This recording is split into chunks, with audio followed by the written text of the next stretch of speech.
C'est le dernier combat amateur de la soirée. Et on monte en catégorie, ce sera la catégorie la plus lourde, si je ne m'abuse. Ouais, oui, parce que Jaber Bakir boxera à moins de 75 kg, on est chez les moins de 81 kg. Luis Alonso, le fétichisme, c'est costaud, hein. Pour l'avoir vu à l'œuvre, c'est costaud, solide, ça sait faire les choses comme il faut. Le fétichisme, de toute façon, c'est une garantie de savoir-faire. Posé, Aïdiès Sadala, lui verrait bien en KO. Plus grand.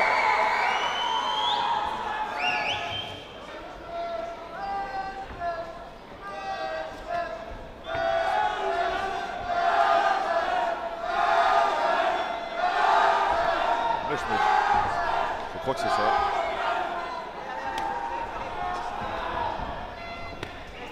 C'est le surnom de votre avis, Elias Sadala. Alors deux physiques complètement opposés, hein, parce que Luis Alonso c'est un massif, il est plus petit néanmoins.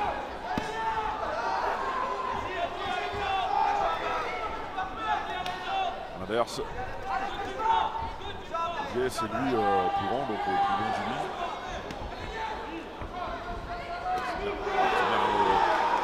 C'est intelligent parce que je pense qu'il cherche à faire baisser la garde. Hein.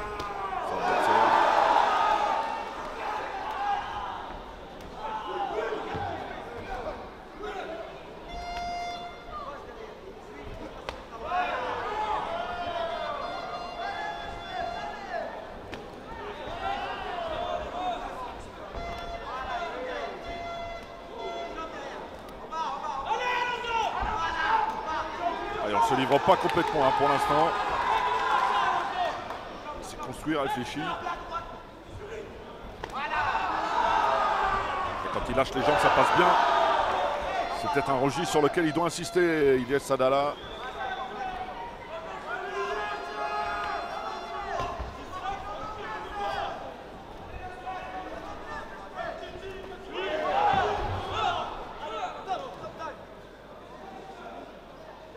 Souci avec le casque.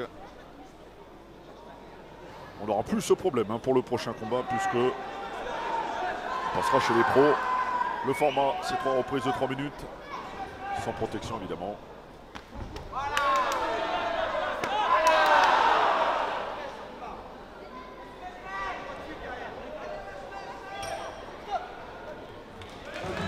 Allez, fin de la première reprise. On ne s'est pas complètement livré hein, il y a de la méfiance, c'est normal. En plus, on est dans une catégorie où on sait très bien que ça boxe. Ça peut faire mal.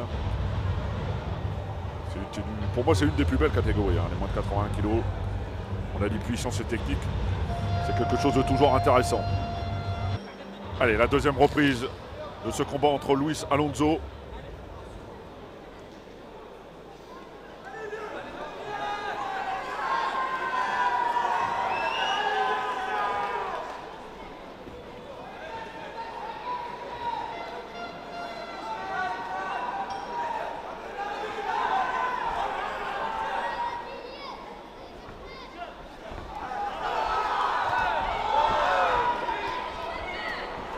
Plus fort Luis Alonso. Après quelques secondes d'observation, il fait le forcing. C'est peut-être jauger, peut-être tester aussi. Attention à ne pas prendre de risques inutilement. Du côté d'Elias Sadala. Il est plus grand, il faut qu'il continue à allonger ses segments, il ne voit pas. Il a un souci avec son casque, il ne voit pas.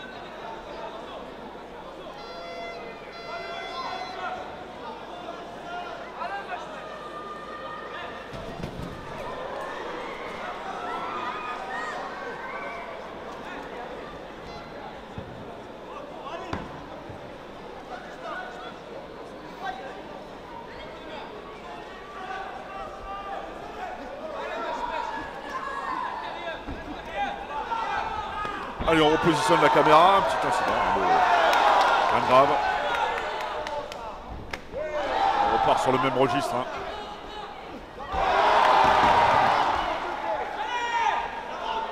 Les mains en bas qui chambrent un petit peu.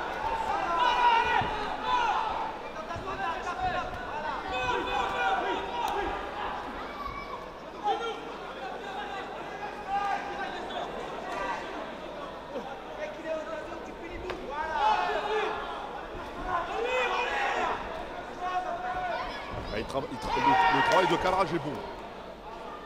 De la part de Luis Alonso, attention quand même au genou. Yes, Sadala.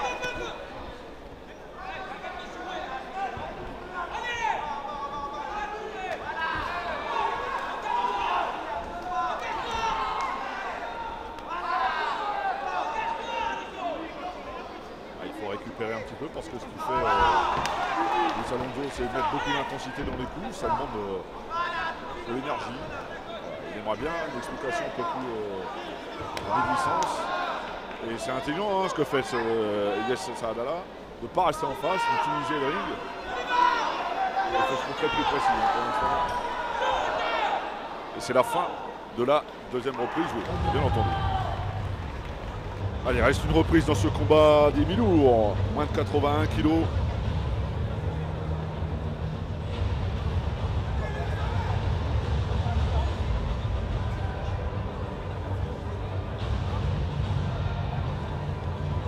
Qui est devant? Parce que bon, on a bien compris qu'il fallait pas prendre la place des juges. Il y a des critères qui nous échappent sûrement. Il semble que Luis Alonso prenne les choses dans le bon sens. Alors, Yes n'est pas assez actif, pas assez entreprenant non plus.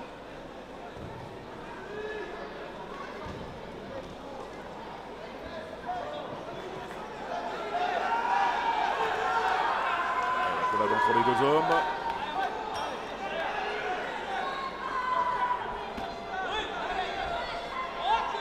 Il a raison de prendre l'initiative Luis Alonso parce que de toute façon ça va obligatoirement payer, même si là il ne faut pas laisser trop faire non plus.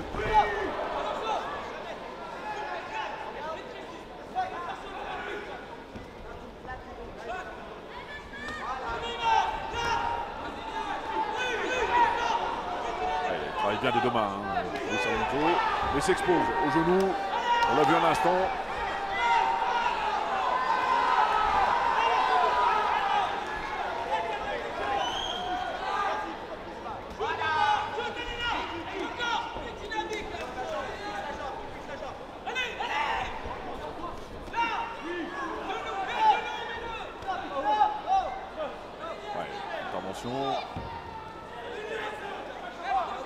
Il n'a pas entendu, je pense que c'est pas un mauvais garçon, Luis Alonso, loin de là.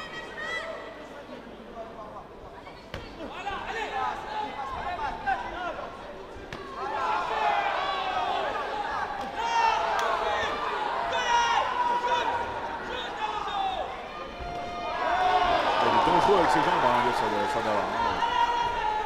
C'est un peu le reproche que je fais à Luis Alonso, c'est de focaliser peut-être un peu trop sur ses points en oubliant le reste.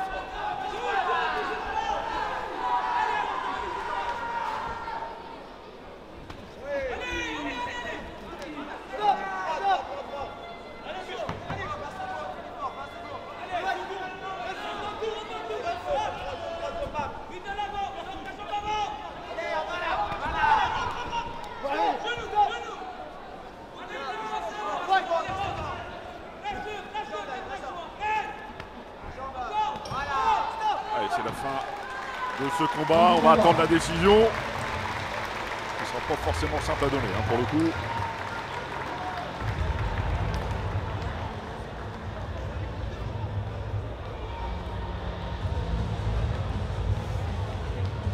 Je vais appeler Jérémy Vermorel de la station ENI, Mathieu Ducrot de l'atelier des Gambins et Anthony Descoprop, s'il vous plaît, pour la remise des récompenses.